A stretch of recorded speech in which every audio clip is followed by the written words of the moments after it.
Hi there, Mark here again. Welcome to this video, which is part 2 of my TT02 build guide for rally, where we're looking at what we can do to modify and adapt this car to run as best as we can off-road. So hopefully it's going to end up as this Subaru Impreza eventually, but we're just doing the chassis. This is where we got to last time. We got to the point where the top and bottom wishbones were mounted, but now we're going to have a look at how we can adapt the suspension to give us more ground clearance and maybe a little bit more travel. So let's have a look at what I've done. So as you can see here, just for illustration, I've built up the one side completely stock as it would be for the road car, and the other side I've modified, and this is what I'm going to show you how to do. So if you have a quick look, I don't know if you can see on this camera view, but I've just popped the wheels on just so we can see what it's like. This one's touching the mat there, and on this side you can almost get a finger under that one. So there's a good, I'd say, 10mm difference. You can see the difference with the drop of that bottom wishbone compared to this side. So what I'll do now is I'll take it all apart again and show you what I've done to get to this. And just another quick note, if you build the kit according to the manual, you can probably see here where the screwdriver's pointing, this plastic piece is hanging right down, and if you look, that is easily going to get caught on rocks, stones, twigs and that kind of thing. So I'm also going to show you how to get rid of that protruding part. So last time we got to step 18, and we need to move on to page 18 to look at the high setting. But just look quickly at the standard setting, which just shows this part A6, and that will end up on the top there, which is the bit that's going to be sticking out at the bottom, as you'll see in a bit. And this part A8 that goes on the bottom there, that's for the standard setting. So we'll just look at the differences when we go to the high setting. And as you can see, the only difference is that that part A8 is now on the top, and when this is fitted to the lower wishbone here, the lower A-arm, that part A6 will be on the bottom, as I say, hanging down near the bottom of the wheel. Okay, so let's get this fitted and I'll show you the changes that we're going to make. So the difference with this high setting is this spacer, which basically drops the upright down the width of that spacer, which is 4 or 5mm. So that's the only small advantage we're going to get if this is the only mod we do, but let's do it anyway. So we put this one on the top, put it through the holes in the wishbones, and what we're going to do is where this would normally sit on there, I'm going to actually cut off that piece that's sticking out of the upright. It's a little bit drastic. If you're not really happy cutting away new pieces of Tamiya kit, then you could leave this part, but it will actually help, I think, with clearing obstacles. So I'm going to cut it off. And there's another thing I've noticed, that with it in this setting, the steering is restricted by this part of the upright. You can see it hanging down there. Just turn it round. You notice if I turn it now, it's stopping on that part, which is hitting the lower wishbone. So also what I'm going to do is chop off that part as well. So we're going to cut off the bottom of this and this bit that's sticking out there. The way I'm going to cut this off is by actually, I'm going to file it down to make sure I do it slowly, keep checking by putting it through the bottom wishbone until it's just slightly proud of that ball joint that it's in. Okay, so here we go.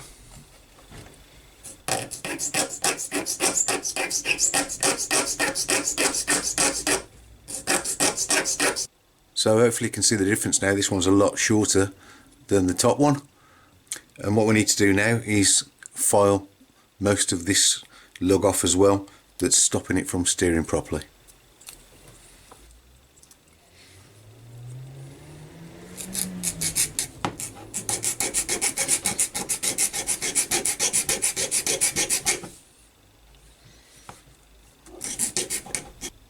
it should look something like this when you've done.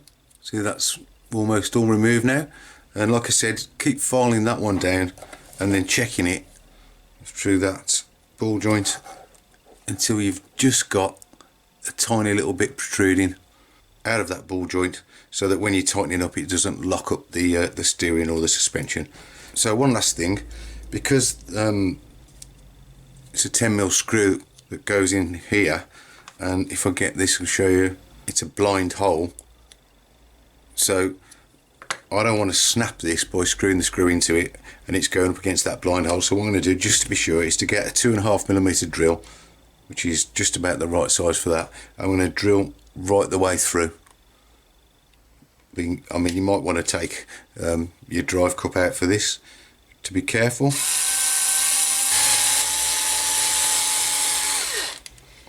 Okay, so now that's all the way through and we're not going to have any problems with this screw bottoming out and stripping the plastic. So now we can fit the upright. What I'm going to do is going to do the bottom first, and I'm going to use that part A11, which is for the top. I'm going to use it on the bottom and put a 10mm screw in. I'm actually using my own stainless steel cap screws here. You can use the one provided, but I think these cap screws, being stainless steel, are a bit harder and can take a few more knocks if the stones do eat up against this screw. So we just do this up.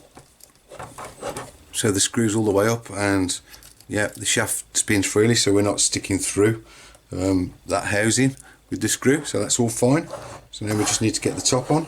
So don't forget to put your part A8 on the top of the upright, remember, in the drive shaft. Because I use the little A10 plastic washer, I'm just going to put a couple of washers on the top screw. All we need to do is tighten it up.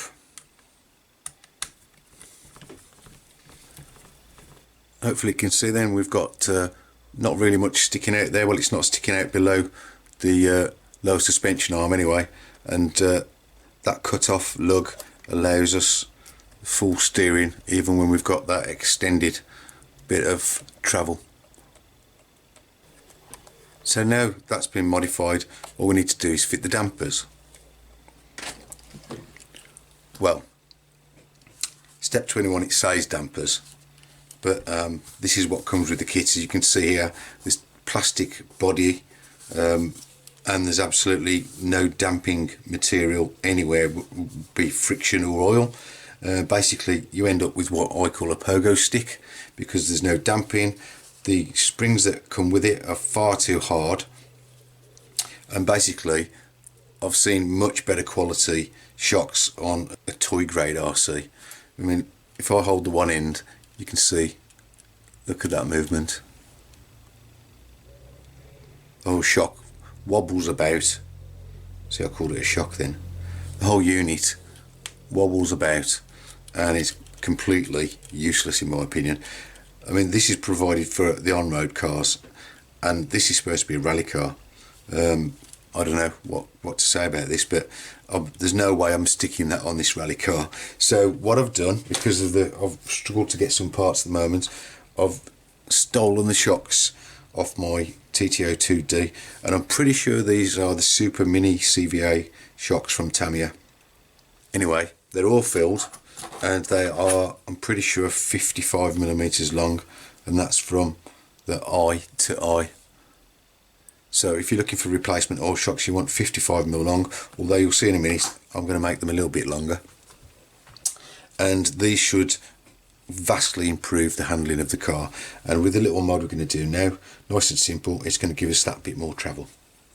So in effect, we're now completing step 22. The Tamiya CVAs are great because they come with a few options in the kit, in the little pack they come in.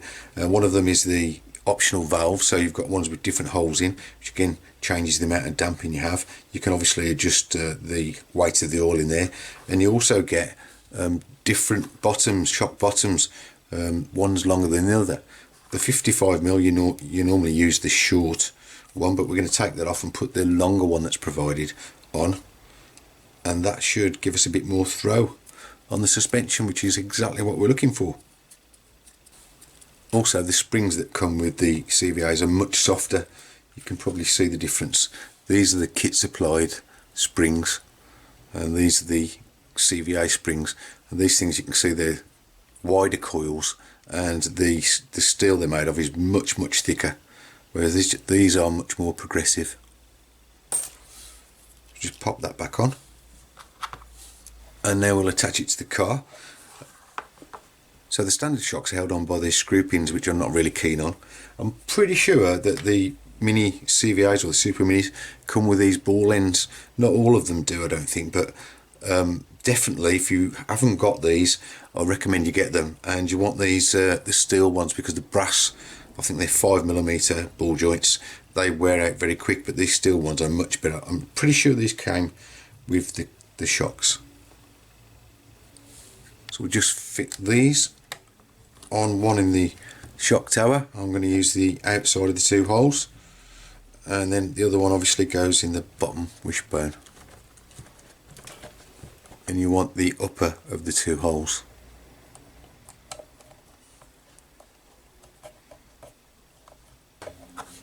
And the beauty of these ball joints is now we can simply just pop the shock on, and it's much easier to get off for any maintenance or adjustments we want to make. Another advantage is the shock's allowed to move in all directions rather than just the one plane that it would have done with the screw pin, so I think that's better as well. And hopefully, as you can see, we've got much more drop now on these bottom arms. Suspension's all working nice and smoothly. I think we're okay with the steering, so we'll move on to the rear suspension. Adapting the rear suspension is really simple. Get part A11, and all we do is, instead of installing it this way up, is turn it upside down. And the other thing I've done is, these are the limiting lugs that limit the suspension travel, and so the one at the bottom I've shaved a little bit off that as well with a hobby knife to give a little bit more clearance. So we'll just install that now. Hopefully you can see that gives us a lot more downward travel now. You can see the angle of that bottom arm, and again with the ball joints in the top hole there and in the outside hole in the shock mount. Again, CVA super mini shock with a long bottom on it, and we'll just pop that in place. Now you can see on both sides we've got a lot more downward travel, and those arms are sitting quite low. I don't think we can actually go anymore because, difficult to see here, but the drive shafts and the drive cups are the limiting factor here. So if you want to go any higher than this with the ground clearance, you need to get some metal dog bones, I think, and metal drive cups. So now that the suspension's done, that was the major change. I've whizzed on and built most of the rest of the car, and I'll just show the differences, a couple of differences I've made from the steps in the manual.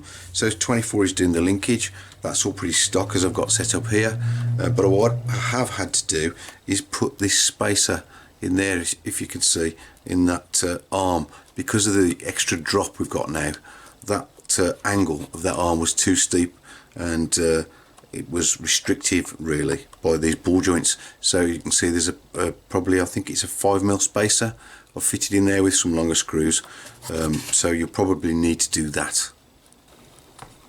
All the electronics are fitted as standard, as you can see, but when you get to step 28, I really don't recommend fitting this part here, these covers on top of the motor. I really don't know what they're for. There's a mount for the switch there, but I'll show you what I've done to that in a minute.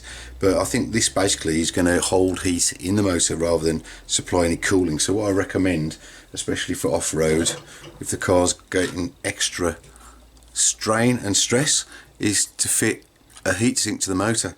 Now these, I got these cheap as chips. I think I got a set of 4 for about £8, I think it was. So £2 each for one of these heat sinks, and that's probably the best thing you can do when you're off-road. If the motor's under a bit of stress, it's going to get hot, so that's going to help a lot more than that plastic cover, surely, for cooling the motor down.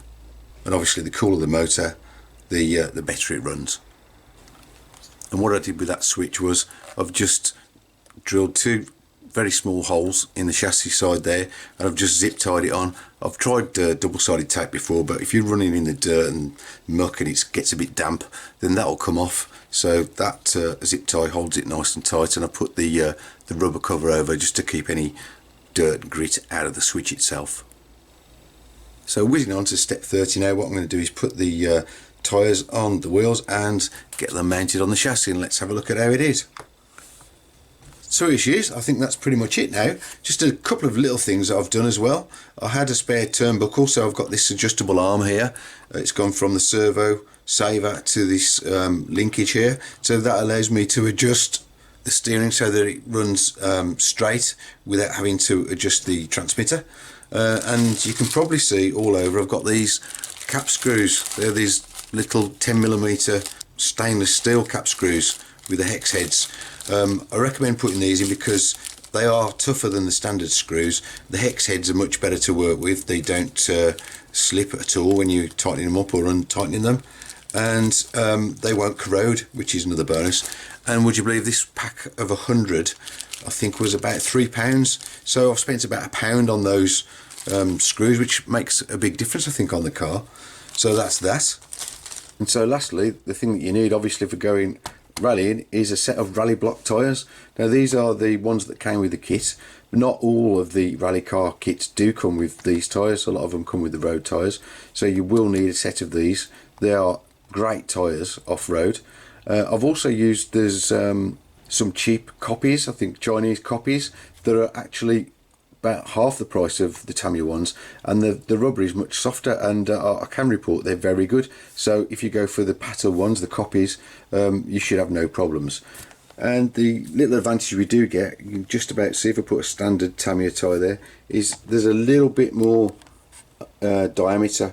The tyres are a little bit taller, so that gives you also a tiny bit more ground clearance.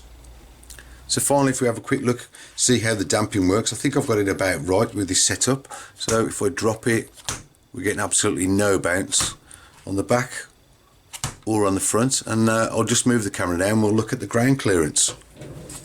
So hopefully you can see there's a nice bit of clearance there. I can get most of my fingers underneath. Just get the ruler. And as you can see, it looks like we've got around about 1 inch or 25mm of clearance there, so that should be pretty good off-road.